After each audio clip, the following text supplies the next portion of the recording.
Saudara, viralnya video pemukulan yang diduga dilakukan oleh Bupati Aceh Barat Ramli MS terhadap salah seorang warga yang menagih hutang.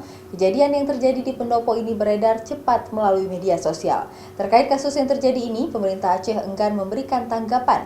Juru bicara pemerintah Aceh maupun Karo Humas Setda Aceh belum dapat memberikan klarifikasi tentang aksi adu jotos itu.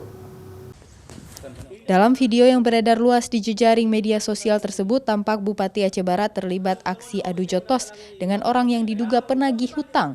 Dalam video yang berdurasi 1 menit 34 detik ini, Bupati Ramli MS terlibat duel, diduga karena masalah uang sehingga berujung pada adu jotos keduanya.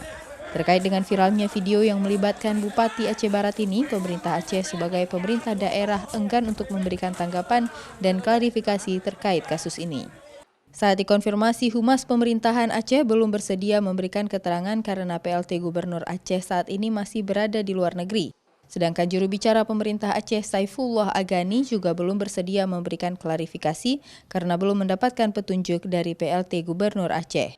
Video viral aksi adu jotos Bupati Aceh Barat dengan warga yang diduga penagih hutang telah mendapatkan banyak reaksi dari masyarakat maupun netizen. Walaupun kasus tersebut saat ini sedang ditangani oleh Polres Aceh Barat, para awak media masih menunggu klarifikasi dari pemerintah Aceh. Mustajab, Kompas TV, Banda Aceh.